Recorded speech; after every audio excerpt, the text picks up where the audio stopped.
యావరేజ్గా 21% 2014 నుంచి 15లో పెరిగితే 12% చిల్లర 2019 నుంచి 24 వరకు పెరిగిందని లెక్కలతో పాటు ఇచ్చినారు. ఏం లెక్కలు?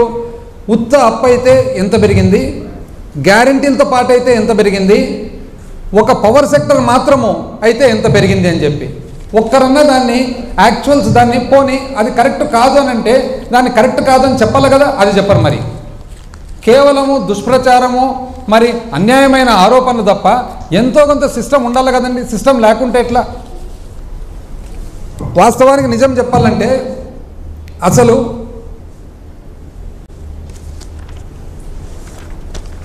అప్పు గురించి 1,18,051 కోటి ప్యూర్లీ గవర్నమెంట్ అప్పు ఉండగా అది 2 లక్షల ఏది రాష్ట్రం ఏర్పడినప్పుడు 2014లో అది 2,71,795 కోట్లు 2019 తెలుగుదేశం పార్టీ దిగిపోయేటప్పటికి అది 5,18,000 కోట్లు 2024లో వైఎస్ఆర్ కాంగ్రెస్ పార్టీ దిగిపోయేటప్పటికి అన్నీ లెక్కేసుకుంటూ పోతే 21.63% పెరుగుదల.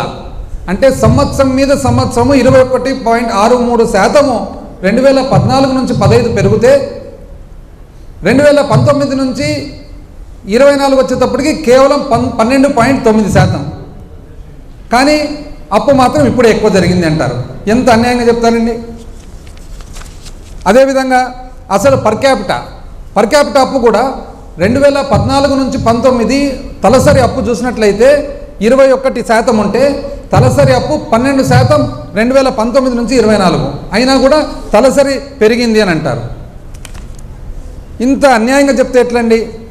అసలు మనం కూడా జర్నలిస్ట్గా మనం ఏదన్నా కొద్దిగా విశ్లేషణ చేసి రాసేటప్పుడు దానికి ఒక సమ్ బేసిస్ ఎంతో కొంత ఫ్యాక్చువల్ పొజిషన్. ఇప్పుడు పొలిటికల్ లీనింగ్స్ ఉండొచ్చు, ఒక్కొక్క మీడియా సంస్థకు ఒకరోజు పొలిటికల్ లీనింగ్స్ ఉండొచ్చు. నిజం చెప్పాలంటే వాస్తవము పొలిటికల్ పార్టీ తరఫున డైరెక్ట్గా పేపర్ ఉండేది ఎవరండి? ప్రజాశక్తి, విశాలాంధ్ర. వాళ్ళు ఎప్పుడన్నా రాంగ్ రాసినారండి? ఎప్పుడన్నా వాళ్ళు రాంగ్ రాసినారా? నాకు తెలిసి ఎప్పుడు కరెక్ట్గా ఉంటుంది వాళ్ళది. ఇన్ఫ్యాక్ట్ పొలిటికల్ పార్టీ తరఫున డైరెక్ట్గా పేపర్ పెట్టుకున్నారు కాబట్టి ఏదన్నా ఇటో అటో రాజకీయంగా రాయాలంటే వాళ్ళు రాయాలి, కానీ మిగతాది ఏదండి ఇంత అన్యాయంగా రాసేది? ఇది కాక ఫైనల్గా 31 పేజీకి వచ్చేసినారు. 31 పేజీకి వచ్చి ఫైనాన్షియల్ స్ట్రెస్, డిస్ట్రెస్. ఏమంటారు డిస్ట్రెస్ ప్రకారము?